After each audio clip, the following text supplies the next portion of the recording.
It is Film Don't Lie on A2D Radio, and as always, we are brought to you by Alonzi Travel, specializing in creating the vacation of your dreams at Disney, Universal, or wherever your heart calls you. Reach out to get a quote and start planning. My email is below on the ticker. It's charles at alonzi-travel.com. And I will say the new cruise ship for Disney, the Disney Destiny, just released, and I'm already getting like a bunch of inquiries about it. So if you're interested in cruising on that brand new ship, which is awesome looking, definitely hit me up and let me know. But we are here. It's your boy Chucks, and returning from being absent last week, it's Mr. OGP, Pete Evans. My brother, how are you? I know I'm not doing too well, but I'm getting better after that really, really bad loss.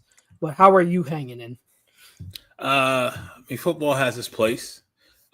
Could not join you last week due to technical difficulties. Thanks, Xfinity. Been happening a lot lately. Just I don't. That's that. I don't want to go on a diatribe. Doing well, man. Great week. Puts everything in perspective. And we'll get into it. They needed a loss like this, though, for everybody to take it serious and not have the little quiet voices of what may be going on, this, that, and the third. We've been kind of saying the run game. A lot of focus has been on the pass game, specifically with number 11. But really what keeps this offense going and keeps them efficient, it's hard to do that in the pass. I mean, it's really hard to do it in any facet in today's football if you don't have some resemblance of an effective run game, right? Very few teams have been able to do it. We've seen it with Kansas City. They kind of can get it done, but even with Bashar Smith and Kareem Hunt with Pop Pacheco being hurt and being out, it's not so much. I think it's a culmination of why people still may be struggling with it.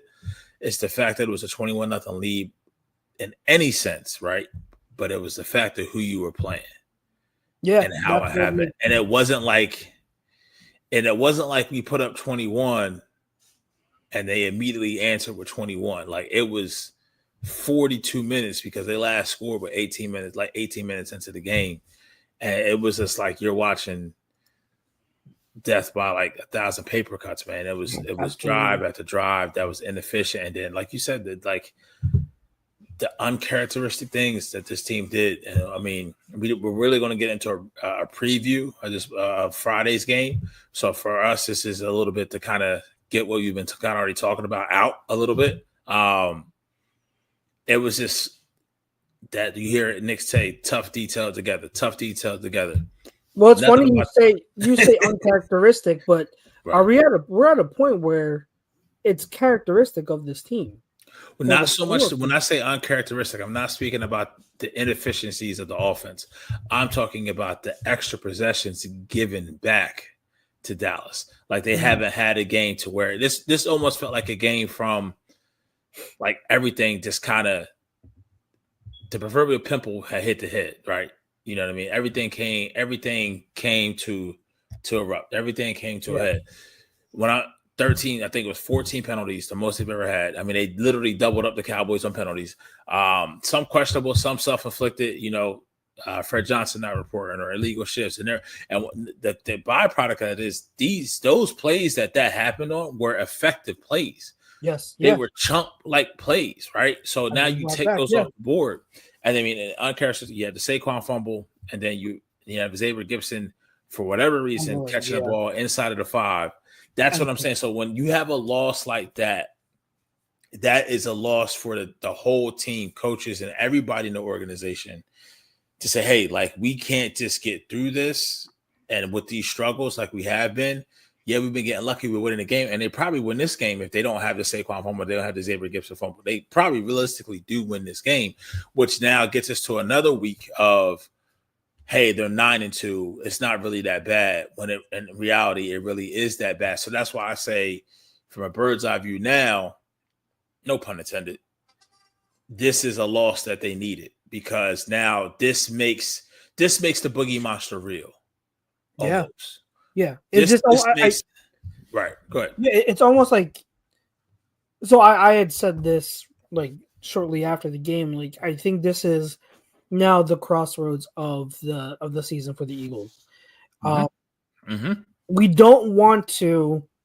And I know the guys last time on Eagles Talk, they dove into this kind of. We don't want to compare it over and over to 2023 and that collapse, right? We know like it's a different defense and everything like that. I get it, but if I'm talking about just the situation, I think this is the crossroads where how they respond, because this loss is essentially similar to the loss of the Niners back in 2023, where that loss of the Niners, that's what started the nosedive of the season. It was just like they rematch of the NFC title game. Yeah, they exposed us for all the flaws we had during leading up to that we're getting by with. Now with the Cowboys, same thing. All of our stuff, all of our issues, we've been skating by, and it got to a point, like you said, it came to a head. It couldn't hold anymore. And when you don't have the luck, but also like when things we talk about momentum, and I know Jalen Hurts doesn't believe in momentum, but for those that do, and that's a separate conversation if you do or not. But for those that do, like you kind of just saw it. It was building and building, and Dallas kept going and going. And when you had that momentum, it was hard to, even when the Eagles had their opportunities in the game to either go ahead or put it away, whatnot. It just felt like it wasn't our night, because like the Saquon fumble, right? And then the Gibson fumble is just like, what are you doing? And you can't get by like that. You can no longer get by. So like now, what do they do? Like the Tampa Bay game, but they held on to win the Tampa Bay game. Yeah. Yep. And this wasn't. Right now, this wasn't. Yeah. So it's definitely the crossroads of this season, and so we're here. I know a lot of people probably at this point has recapped the game, talked about a lot of the stuff that happened from that, and have their opinions. I don't want to get too much into that because, for one, it's a lot of the same stuff. Like we've gone. I think we've had like 1 or 2 episodes now where we've talked about the issues of the Eagles offense and how to get it fixed. It's the same thing. I don't like. There's no point in diving too much into what needs to be fixed from a recap standpoint. What is this now going to look like as we head into Black Friday? Eagles versus Bears. It's really like, as our graphic says, it's a tale of 2 8-3 teams trending in opposite directions, right? The Bears, how many games they win in a row now? 4 or 5, something like that. I want to say 4, but I mean they've kind of had a little bit of luck, and I'll say this: it's like going into the season, obviously to finish Super Bowl champions, that there's going to have to be some maturation, some growth, right? And a lot of the emphasis has been on the players, right? And the health bug has not been on their side like it was last year. That's one. But I would say, as people are wary of if this is another 2023 part 2 or part due, right? The maturation of the players, we've seen it in Jalen. We've seen it kind of happen. We've seen it somewhat in Saquon. We've seen it in Devontae. We've seen AJ. Maybe not be the full show. I still don't think he's right from the hamstring. It is what it is. But I don't think we've seen enough maturation from one head coach, Nick Sirianni. And I think a lot, and that when I say that is one of the key things, and this is one of the only times I will say that this person is better in their profession than the person I believe is the GOAT. But one thing I take away from LeBron James is the fact that he said you have to be comfortable being uncomfortable. Mm-hmm. And I think a lot of what we're seeing right now from an X's and O's standpoint, even saying he can say what he wants to say in the press conference, but the film doesn't lie, right? Pun intended. Mm-hmm. Complacency will get you stagnated. And that's what I think we've seen through this first 11 games. I don't know what happened in the Giants game. It's almost, and you kind of see it. It's almost like if they don't have an answer to our zig, and that zag isn't there, we get what the second Giants game looked like. or you have it for 30 minutes, you get what the Rams comeback look like, or you get what the first quarter against Tampa Bay looked like, or you get the first 18 minutes of what Dallas looked like this past Sunday. But when the Zags start answering the zigs, we don't have another move. Mm-hmm. Either we don't have another move, or the sequencing or the execution isn't there, and it's multifaceted, right? And what we saw Sunday was multifaceted, from poor execution, poor play calling, poor sequencing, and self-inflicted penalties. It was a culmination of everything. Yeah, right. So it's a jambalaya of losing football, and now you just hope that we've seen this team respond in a fashion to right the ship the last 18 months. But there is doubt if people going into Friday feel as if it's a tough spot, right? It's a weird spot. It's a Friday night game, Friday day game. You play, yep. You know, it is at home, so that's thankful, but it is coming off of a holiday as well. I think you're catching the Bears at a good time, but also at the same time, you talk about an offense that's maybe not super efficient. It's been more efficient than ours. And there's balance as well. DJ Moore, Ndunze, Luther Burden, Costa Loveland, Cole Kmet, offensive line's playing decent. I mean, we'll see what Fangio can do. But like you said it, you was like, this is a matchup of teams. One team is on a slippery slope up, and the other team maybe on a slippery slope down. And with as much talent as we have, we take that for granted, right? But talent has to play. Coaches have to coach, and they have to do the things in the right way. You can look at Sunday's game and say, if 4 or 5 things didn't happen, they win that game. So do we go into this game saying, hey, like, it will be okay if we just shore that up? For me personally, I don't think that's enough. I don't think it's enough, because it's not even just going into the, it is going into this matchup. Right. Yes, because this Bears team is not one you can take lightly, because they have the weapons, like you just said. You have offensive line, and they have, to add to that, their running backs, which we'll get into with the one rookie, Monangai, who I've been preaching for, and then a familiar face in DeAndre Swift. So like, they have talent on that side of the ball. You take them lightly, they will make you pay it. And we didn't even talk about Ben Johnson, who's doing a great job with his scheme. It's like he is what we are missing on that side. So you can't take this for granted, but at the same time, if you want to look at beyond just this Friday, you have to start fixing this stuff. Yeah. It is, me, like, beginning of the year, I'm like, be patient. Like, it's a long season. Let these guys grow and develop as the season goes on. And I preach that, but now we're getting into the nitty-gritty. Now we're getting into Thanksgiving.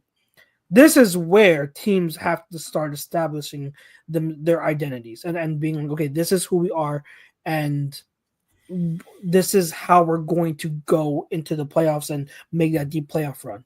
The changes have to happen now. So you can't just rest on your laurels, and you can't just say, okay, we'll be okay because we just won't.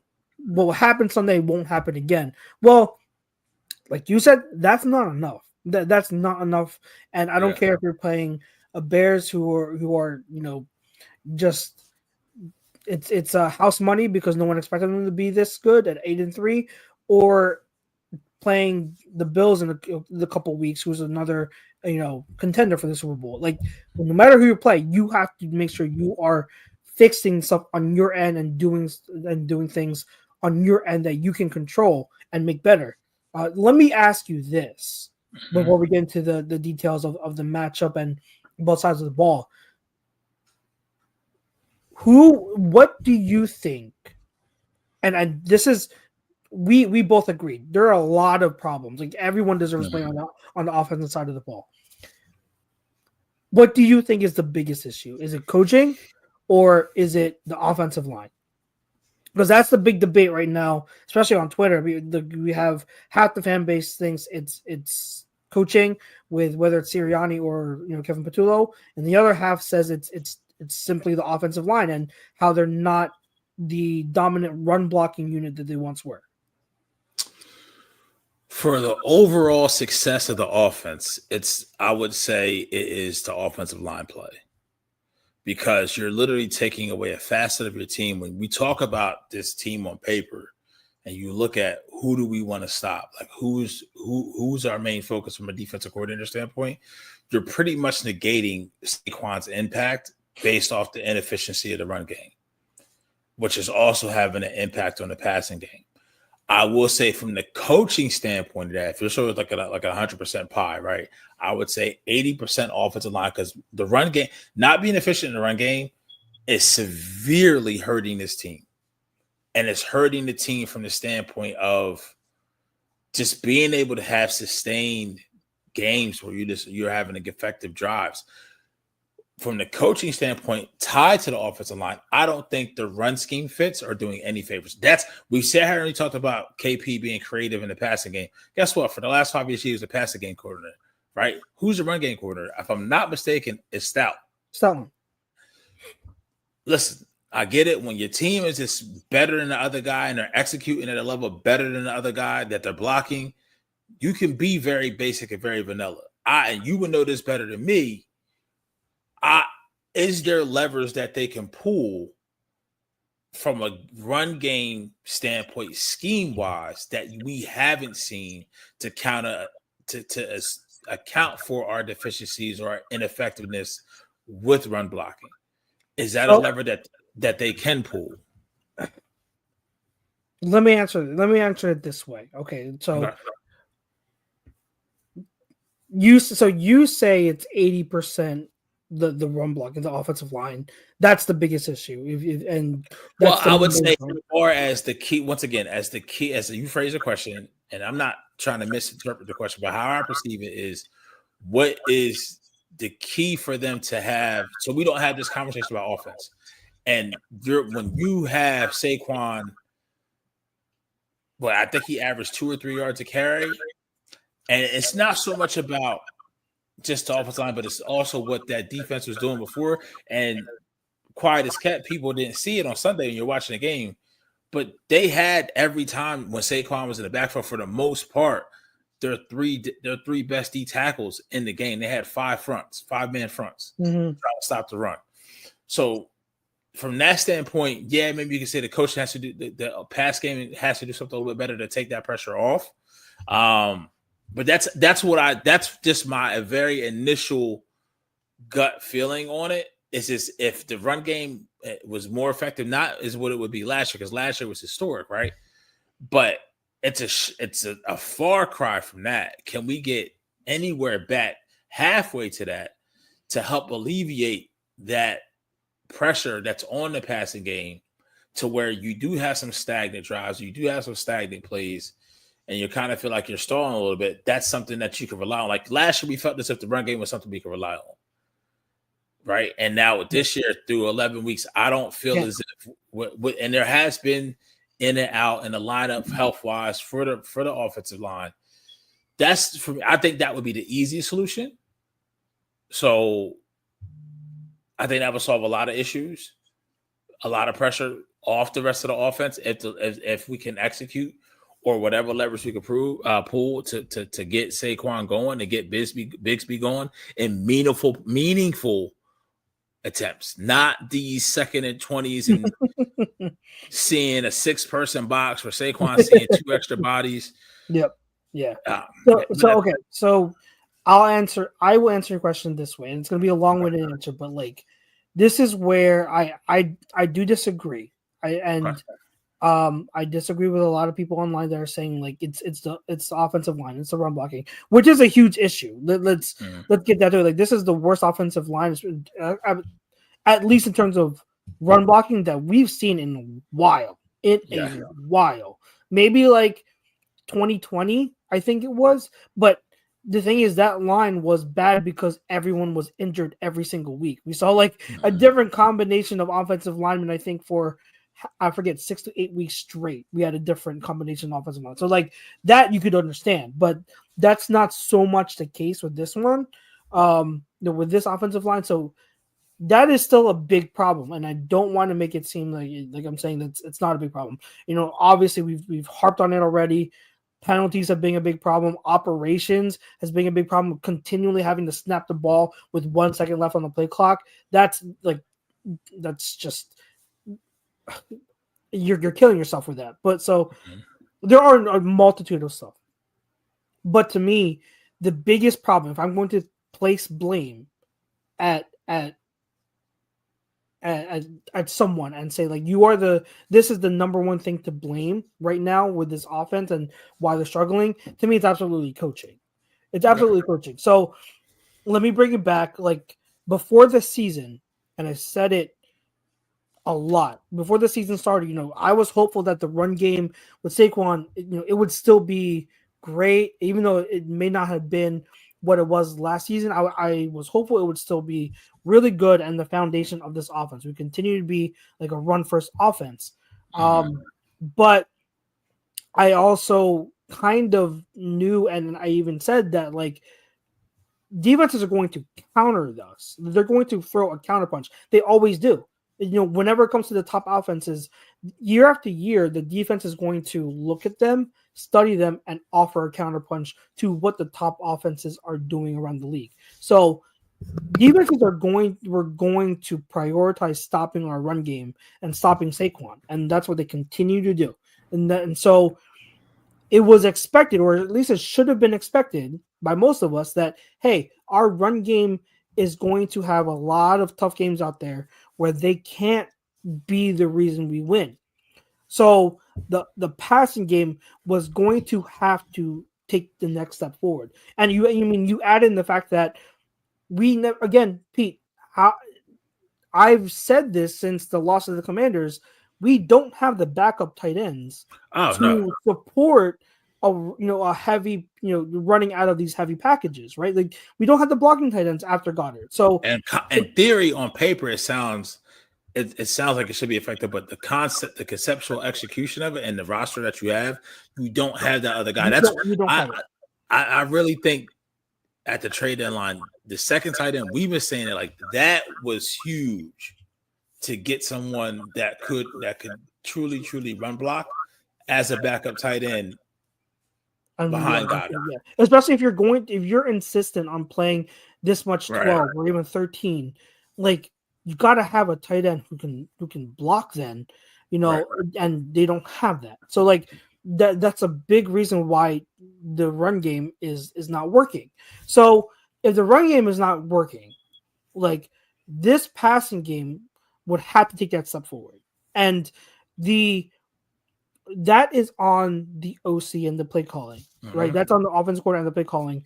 You have to come up with ways, new wrinkles, and new things to help the passing offense succeed. Put your players in the best positions to succeed. And you can't rely on the same concepts as you have been before, because again, defenses are going to adjust and catch on to that. You have to add new wrinkles in it. And so like you have to build upon that passing game. And I touched on that, I think, on Eagles Talk several times. Like this passing game has to evolve. And there is no reason that like it shouldn't be unreasonable to expect the offense to turn to the passing game to be the foundation of the 2025 Eagles, because you have so much talent. You have Brown, you have Smitty, you have Goddard, you have Saquon, who's a good receiver, and then you have Dotson. Like there is no reason why this passing game can't thrive personnel wise. So what do you need? You need a good offensive coordinator to scheme up a passing game to make up for the struggling run game. That's what good offensive coordinators do. So, I get that the offensive line and the run blocking is bad, and that was our foundation. That's how we won last year. But you have to continue to evolve. And so if that's not working, and that's shown now 12 weeks into the season, it's not working, why can't you adjust and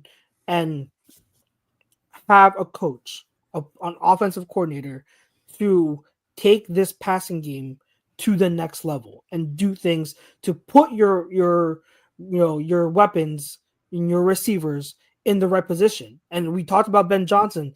That is exactly what he does. Like, he had one quote, I think he was interviewed, I think last week, where he was asked about like his thoughts on 50-50 balls, right? And he was like, he said he's not a fan of them because they're low percentage plays. He would rather scheme guys open and get separation that way, get his receivers separation. That's how the offense that his offense philosophy is when it comes to the passing game. So you have so many weapons. Why can't you adjust and put your players and your guys that you're paying in the passing game in the right position? So that's why, to me, it's on coaching. That is the biggest issue, because it shouldn't have to be this way. It shouldn't have to be, hey, it's run game or bust. No, it should be also, okay, you're taking away the run game. Let's go to the passing game. And so what can you asked, I mean, what can they do schematically in the run game to improve it that they haven't already done, right? You're asking, like, what's the Jeff Stoutland doing as the run game coordinator? At this point, if you're not going to win in the run game because of your personnel and because you're just better than the other guys across it, you have to do it with scheme. How do you do it with a scheme? You marry your run concepts with your pass concepts so that the defense is always guessing and they can't get a bead on what you're doing. So, what does that entail? It entails having plays where you're having a receiver go in motion, but showing that you're willing to give that receiver the ball, which I think they did like twice.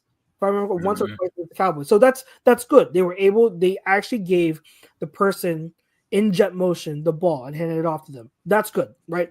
Very, very good. Good start. Marry that with a run game concept. Now you have that play, show the same look, and make a run out of it so the defense is kept honest. Now, what else are you going to do? Use under center. Like they were doing it for 2 or 3 weeks. Under center, and then under center play action. Make the defense honest. Tie things together where now the defense can't be like, okay, we know what they're doing. We know exactly what they're doing in the run game. We're going to jump on it and we're going to commit to it. QB design runs. It feels like every time we've gone to a QB design run this season, it's been successful. Maybe not every single rep, but for the most part, overall, it's been good. From what I know, if I'm wrong, we've had success with it. I do not know why we continue to not go with it. So, again, these are just simple things. And then I think that, Honest NFL, one of our favorite accounts on Twitter, he made a post saying that when your run game is struggling like this, that's where the quick game comes into play. Your quick game is the substitute for a run game. Now, is Jalen Hurts good at quick game? It's not his strong suit, but we're not asking the Eagles offense to base their whole identity now on quick game. But you've got to incorporate it a little bit more and do some things where you're able to now structure things from a passing game standpoint to substitute and offset the struggles of the run game. That's where I think it's coaching. And I don't understand. And that's why I said that the offensive line would be the easiest solution. Maybe not the right answer, but the easiest solution, because as you've seen with Nick this past Monday at the post-game press conference, the day at the press conference, it's like very stuck. And that's why I led from complacency, right? And stagnation and the lack of maturity, the lack of growth that we may be seeing out of Sirianni. Because look, how I think it went last year is Patullo was the passing game coordinator, but it was Kellen Moore's offense. He was the OC. I think Patullo may have had some general concepts. Now, it's good so in a restaurant, right? If you're at the front of the house, that's the waiter, the hostess, and all that. The back of the house is the actual kitchen. So you have a line chef, sous chef, and you have the head chef. Patullo last year may have been a line chef, the third loudest voice in the room. He had minimal responsibility, minimal contribution. more so Kellen Moore was the head chef, right? Now whatever that voice was that Sirianni had for Patullo, maybe interviewed great. Now this is his baby. This is what we're seeing, right? So conceptually, and one of the things I love about Ben Johnson, I love about McVay is they just don't take the personnel's talent for granted that impacts their scheme.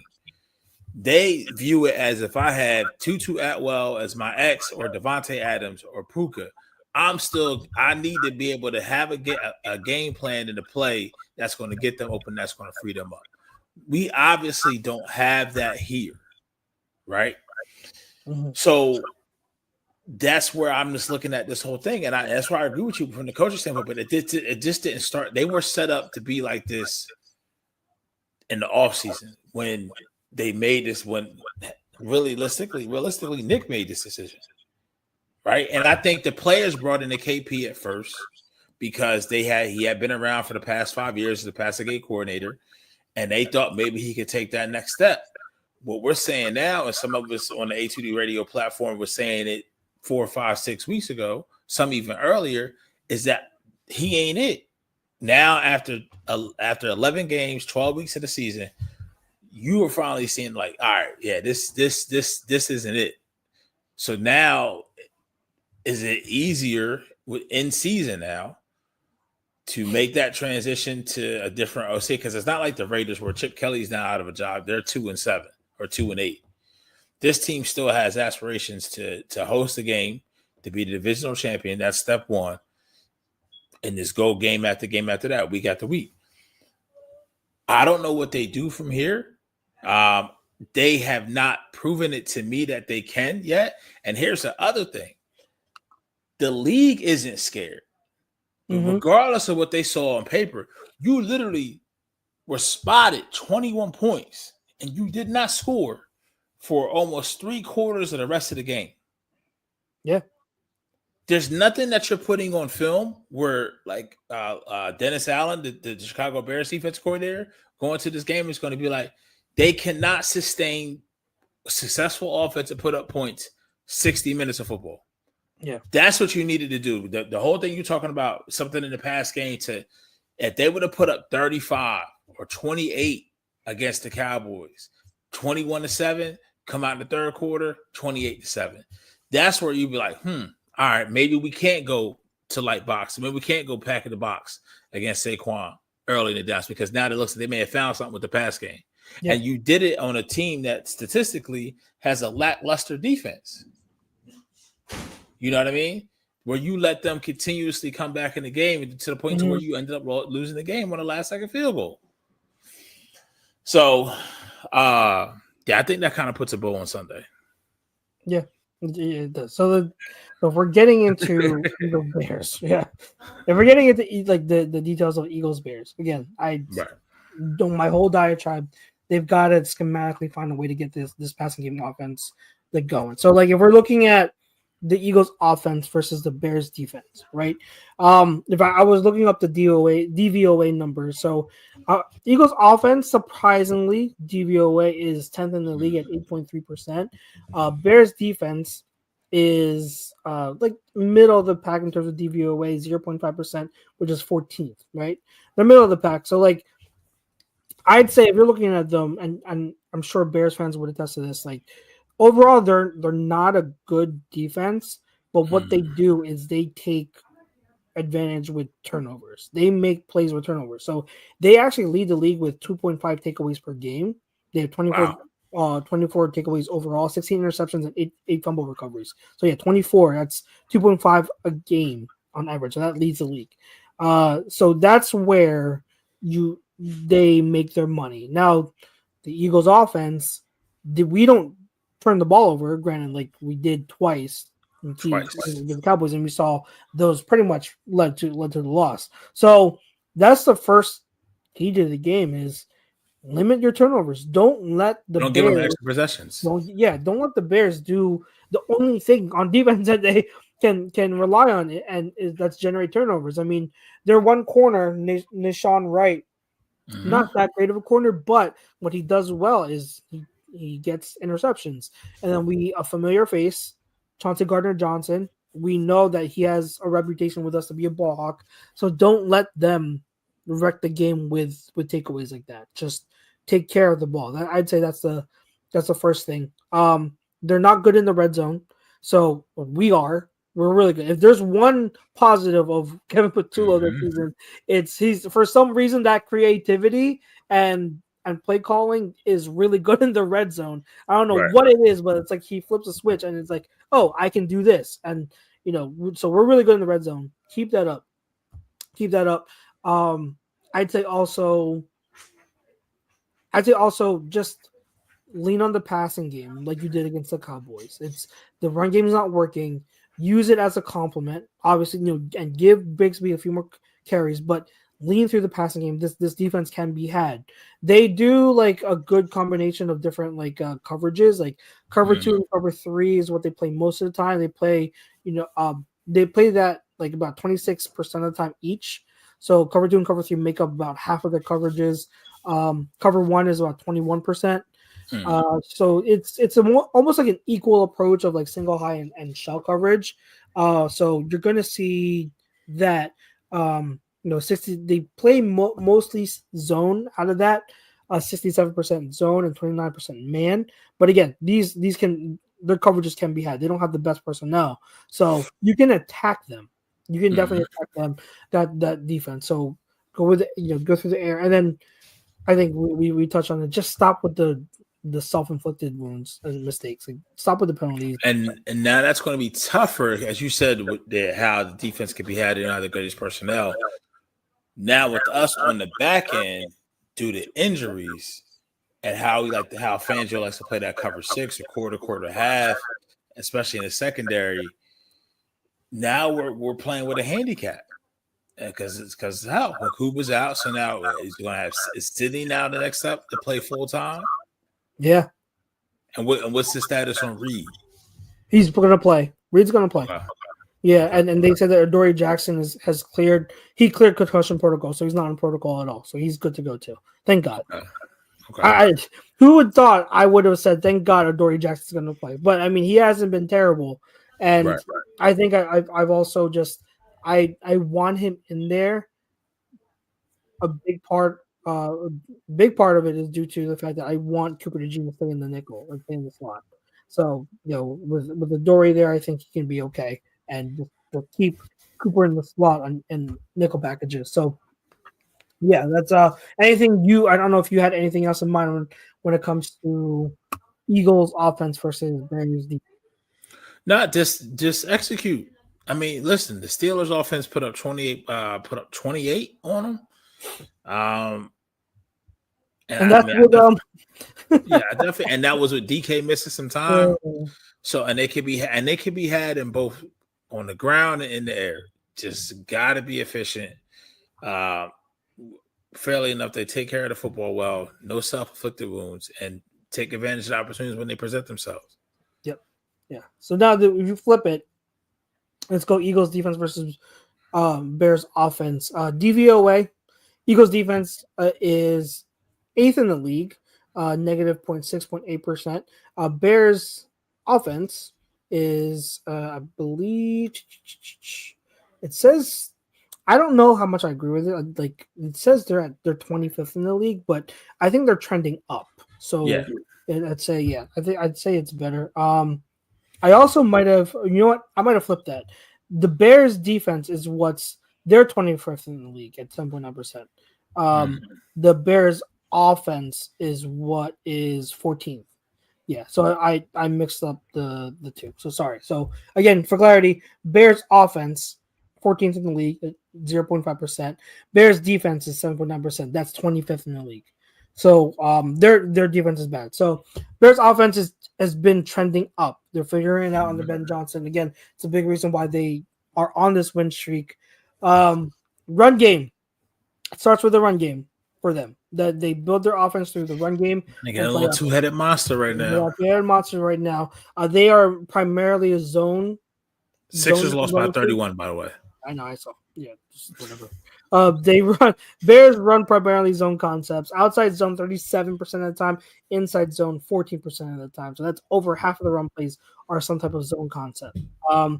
and they are they have a two-headed monster, like you said, DeAndre Swift and Kyle Monangai. And Kyle Monangai, we have some clips on because for those Eagles fans who are unaware of or not familiar with him, he's playing really, really well as of late.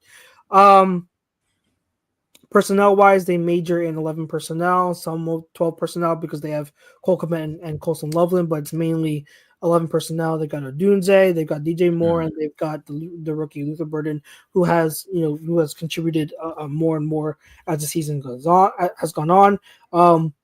In terms of formations, they run a good amount of pretty much just 2x2 and 3x1, so they mix it up. But they are, like I said, their passing game is play action. So they're third in the league at play action rate. 32.9% of the dropbacks are from play action. That's really good. And their EPA that they draw off of that is plus 0.22, which is 10th best in the league. So that's where their success is. Okay. Yeah, 6 touchdowns and 1 interception. With play action, they run it mainly on first and second down, which is expected. But that's their bread and butter. So what are the keys to the game? I would say for this Eagles defense, first, like I said, stop the run. They're a zone team.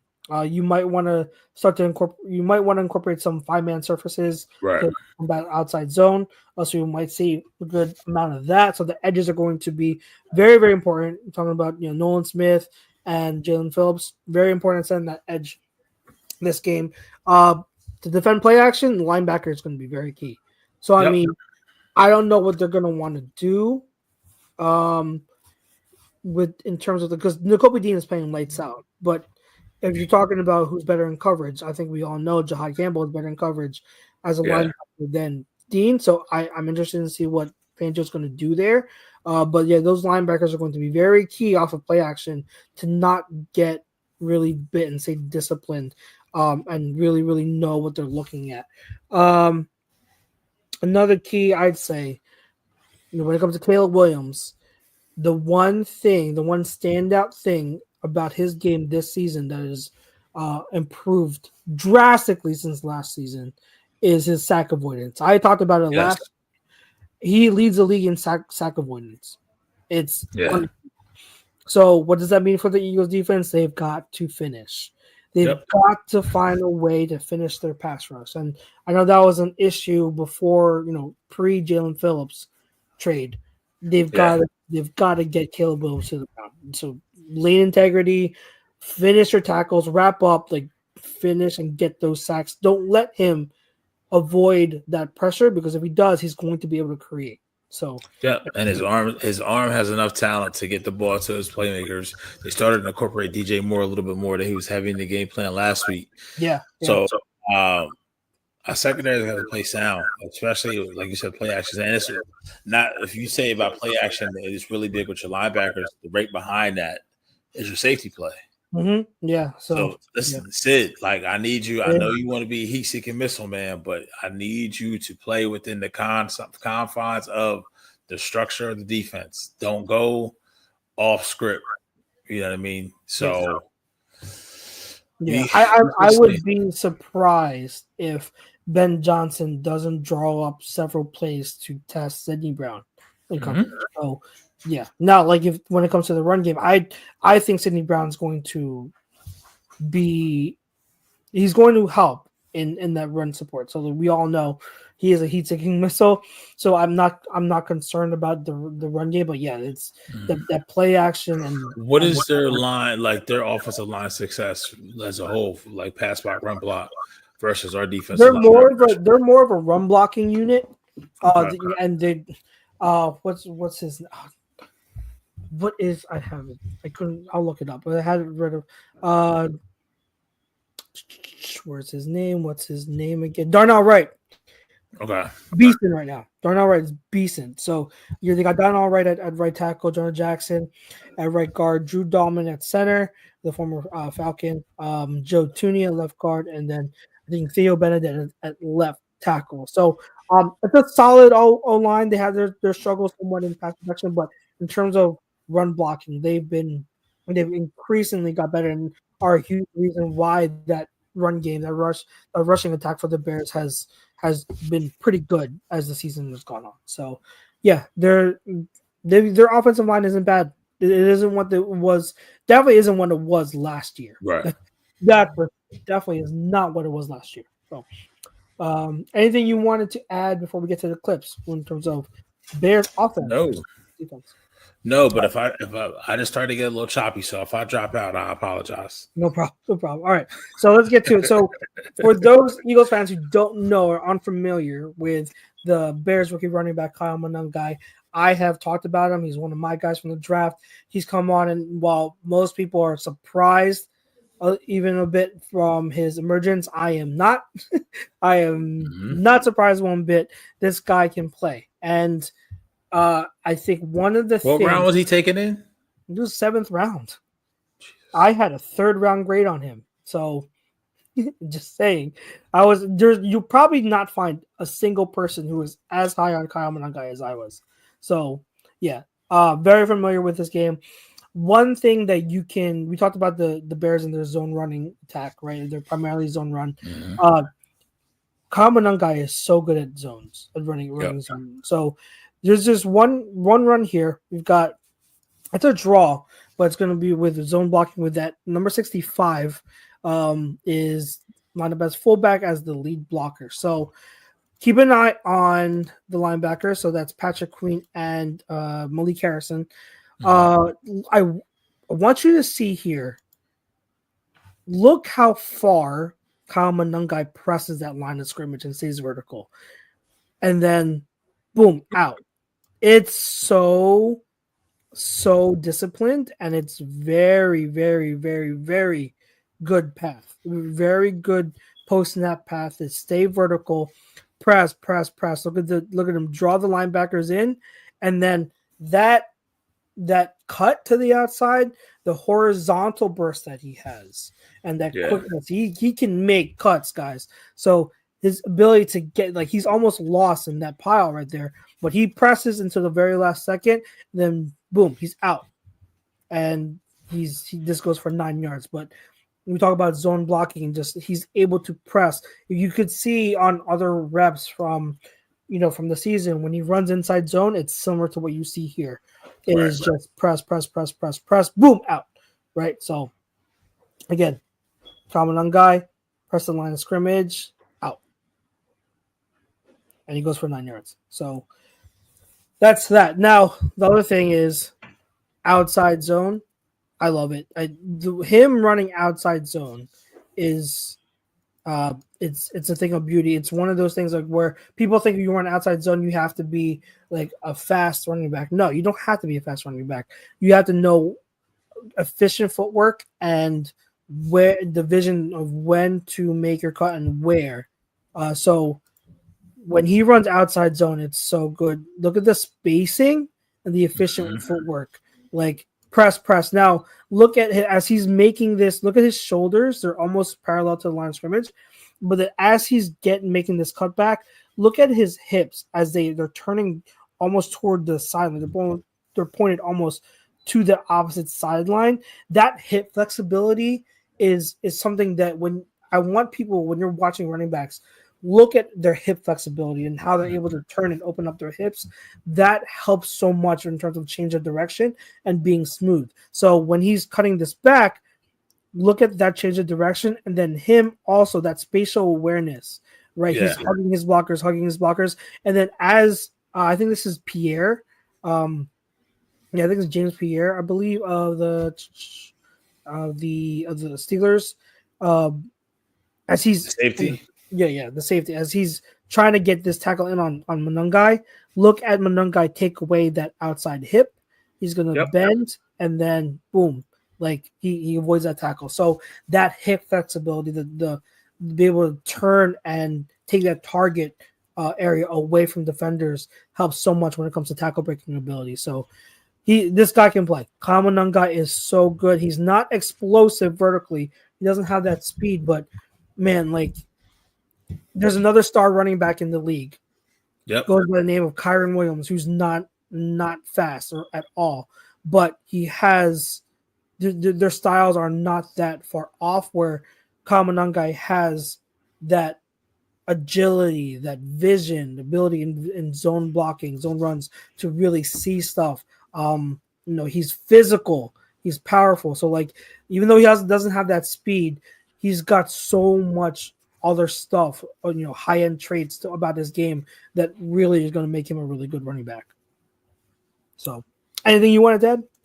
No. I mean, Rutgers pride, man. Rutgers running back. Rutgers doesn't produce a lot of NFL talent, but the one position they do is running back. So it's nice to see. Very nice to see. So Eagles have to really, really, really watch out for Monangai and make sure Eagles are, last time I checked, they were still 7-point favorites. I mean, I want the Eagles to win. I think throughout the 60-minute football game, the better teams will rise us up. But also at the same time, you can't spot Chicago 14, 17-point lead. You can't. Which is not out of the realm of possibility. Yep. You can't. All right. So let's move on to the next segment. Thanksgiving is coming up when this episode comes out.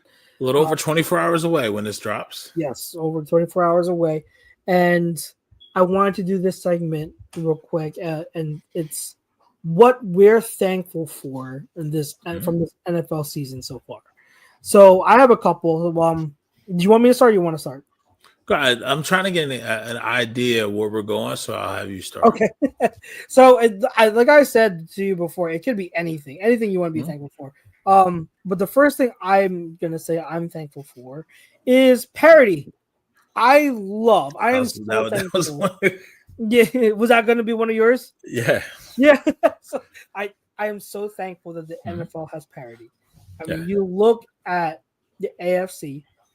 The two favorites going into the season in the AFC were the Chiefs and Bills and Ravens. Ravens are now coming. They came back and are leading the division, but like they don't look great. Steelers don't look great. That's not saying anything. But look at the Bills. They're not leading their division. The Patriots. Look at the Chiefs. They're not. They're. I don't know if they're mathematically eliminated from division race. I don't think they are, but they're essentially they're in a hole in terms of being able to win a division. It's pretty much the Broncos to lose. So they're not leading the division. They were close. They were an overtime game away from having their playoff chances spiral downward. Yeah. So, like we talk about the Colts a lot, and no one saw that coming. So, Patriots, Broncos, Colts, like the parity and seeing the AFC be like, hey, we've got some new teams here coming on, and I am thoroughly enjoying it. I don't, unlike a certain someone else in Eagles talk, like I don't have an agenda. Like I appreciate it. I love like the Bills and Chiefs in terms of them being great, and I love watching Patrick Mahomes. I love watching Josh Allen, but I also love watching the parity that we see, in the NFL. And when it comes out like it is this season, it's fun. It's a lot of fun. It's unpredictable, and we love seeing new teams come up. But I love that. I don't know if you wanted to chime in. No, I was definitely going to parody because it keeps it exciting. It's never dull. I did not think the Giants were 48 minutes, or let's say probably 5 minutes away from beating the Lions. And you can never get a beat on a team where you don't know what team is going to show up week to week. I find it fascinating that because of the parity that we may get the Bills and the Chiefs missing the playoffs, right? So how crazy would that be? Yeah, I mean, and then you get the turmoil. Not say the turmoil, but look at the AFC. Look at the NFC West right now, right? You got 3 teams in the NFC North right now. 3 teams that are theoretically battling for those divisions, right? And then by hook or crook, the NFC South then turned into a race. The Falcons is not out of it. The leader in that division is only 6-5. I think the Falcons now is 5-6 or 5-7. I can look it up. NFC South, NFC. Either, I think, and actually, I think they're 4-7. So Bucks right now are in first, 6-5. Panthers are 6-6. Falcons are 4-7. So like they're roughly. Like that's still not out of it.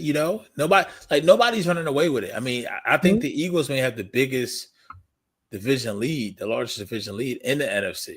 You know what I mean? Out of all the divisions, because probably you got Jaden Daniels hurt. Giants, they got moved on from a coach, and Dallas has got off to a rough start. So one of mine, I would say, I'm thankful. I would say this, and this is going to sound crazy, but this goes back to what we have said about this player even before when they were drafted. I'm thankful George Pickens has got the spotlight to really show how good this dude is. Mm-hmm. Yeah. You know what I mean? Yep. I'm thankful, and as it sounds crazy as a Cowboys fan, as an Eagles fan, to say that about a Cowboy, but it just is what it is. I've loved him since he was at Georgia. Yeah. That draft he came out, I was like, he was a steal. Yeah, we've been talking about his talent since he was, in a Steeler. Right. So, like, not a lot of people saw, but he had horrible QB play, and also part of it is him. He couldn't get his head on straight. But with him being in contract year and having a quarterback like Dak, it's showing. Like, man, I'll ask you this: who's the better receiver? Pickens. I think so too.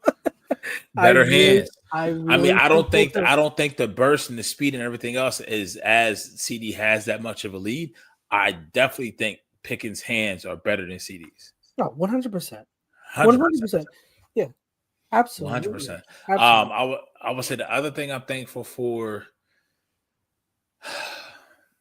I'm thankful for redemption stories as quarterbacks, especially number one's picks, who people thought they were going to be bust. Caleb Williams. I'm talking about Caleb Williams, but more importantly, I am talking about Bryce Young.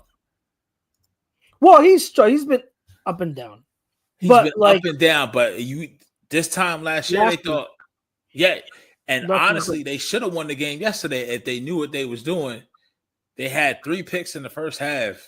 They couldn't capitalize on it. And they couldn't capitalize. So, that's another team that whereas we talk about the parity, you don't know what you're going to get from week to week because they were in that game, right? Yeah. But as far as Bryce Young being labeled as a bust or being labeled as Bryce Young was on the same level, if not thought of even worse than what Anthony Richardson was at this time last year.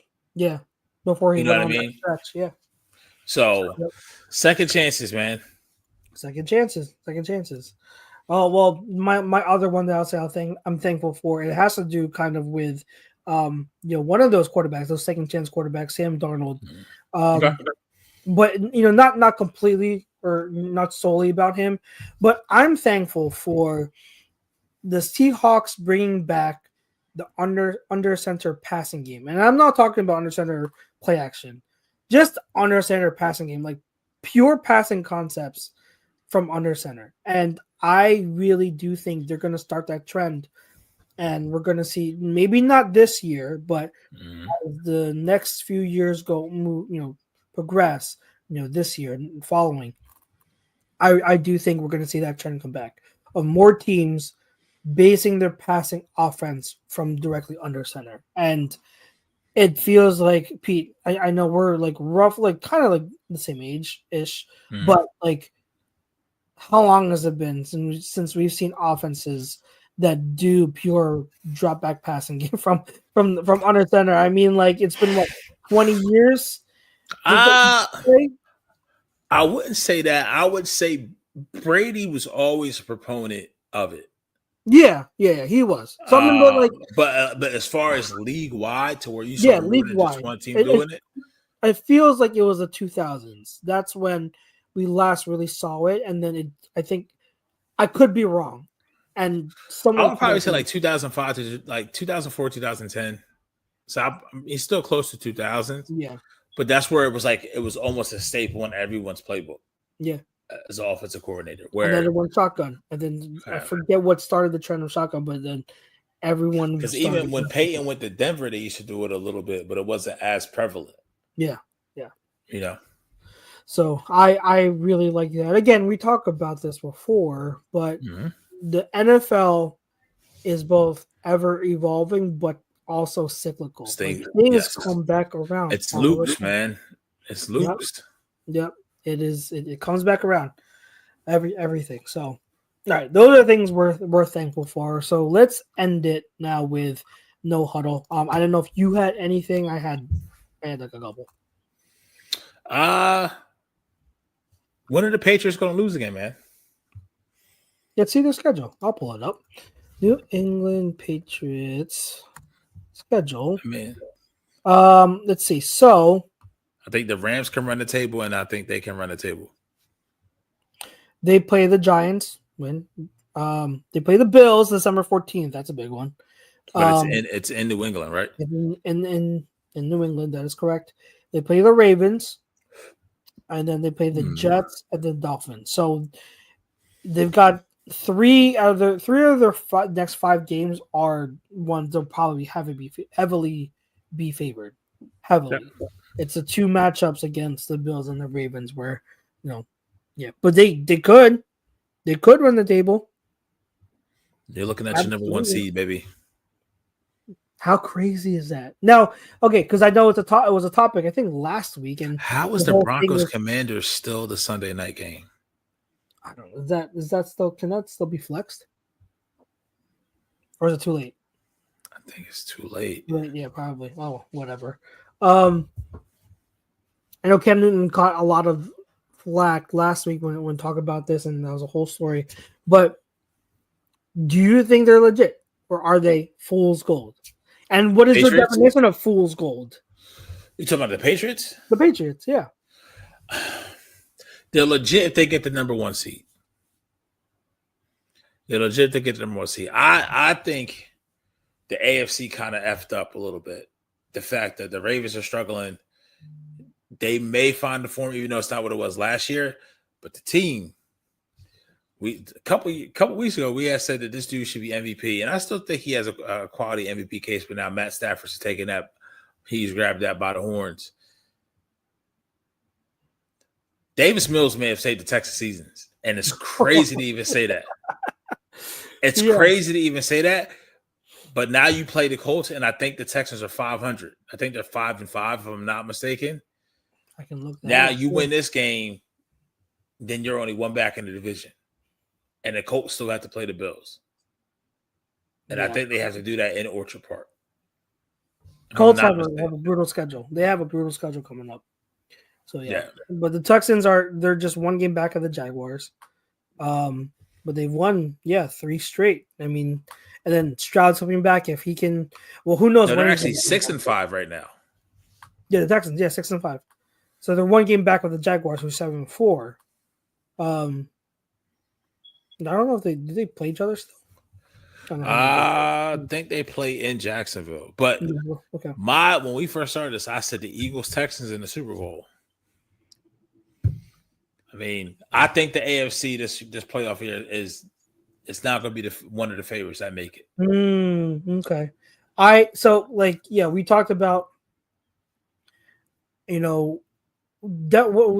what is the definition of fool's gold? I think when you hear fool's gold, I think it can be very harsh. So were last year. So that's my definition of fool's gold. Like I think fool's gold is saying like a team that is, a team really isn't good. That's what I think you're saying when someone says fool's gold. Do I think the Patriots are legitimate Super Bowl contenders? Like, do I believe they can win the Super Bowl? I don't know. I'm gonna lean no, but I mean, I wouldn't be surprised. Like, I could absolutely be wrong. I'm gonna lean no, but to me, that still doesn't make them fool's gold. I still think they are a pretty good team. Like, they're good. I think they're a good team. Maybe not a great team, but they're a good team. But like you said, you put on something really, really interesting. If they win the first seed, the number 1 overall seed, they get that bye. They're 1 win away from playing in the conference championship game. Yep. Like, we've seen crazier things. So I mean, they have a game lead on the conference right now. Yeah. So it's gonna be a very interesting. Good thing bringing that up. No Huddle. I'm going to. I was gonna bring. This is one of the things I wanted to bring up last week. I'll bring it up this week. I'll save one of the other things for next week. But how bad does it look for the Falcons, knowing that they traded their first overall pick for 2026 to the Rams And now that pick is going to be like, I think projected now it's going to be 8th overall. Yeah. They don't have their first round pick, and they're spiraling.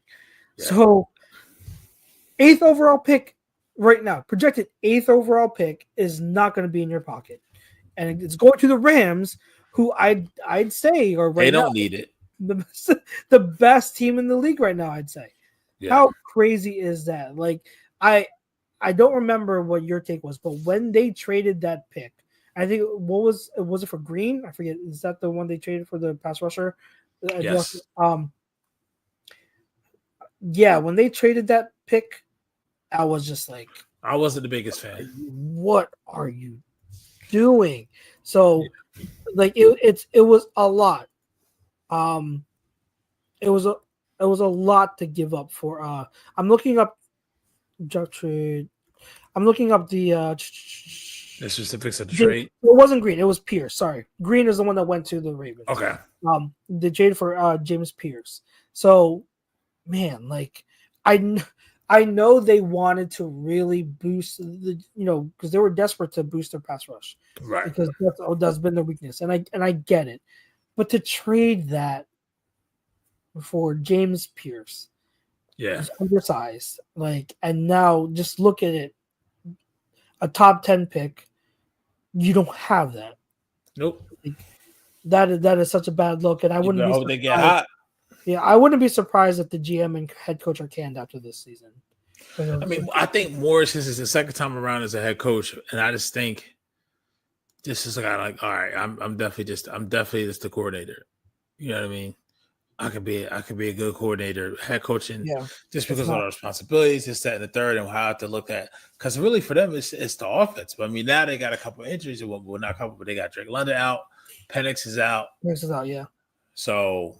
Yeah, I don't think it's. I do think it's our offense. Offensive play calling, and Raheem Morris is just not good at managing the game. Like, his game time decisions is not.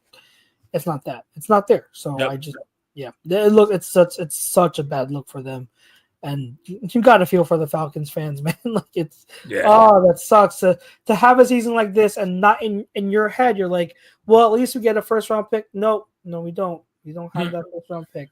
That's so demoralizing. So. Sorry, Falcons fans. Sorry, we hang in there. At least you got Bijan. If there's anything that to be thankful Bijan and Drake London, man. You've got Bijan and Drake London, so you've got two really top-notch skill position players. So there is still kind of hope. Yep. Anything else that you wanted to touch on? Nah, man. I mean, I know we said be thankful for the NFL, but I don't have anything else. Be thankful for your family. May not be the position that you want to be in. Be thankful for the things that you have and the things that who my Lord and Savior Jesus Christ is put his faith in and allowed us this day and just to be thankful for where we're at and be grateful.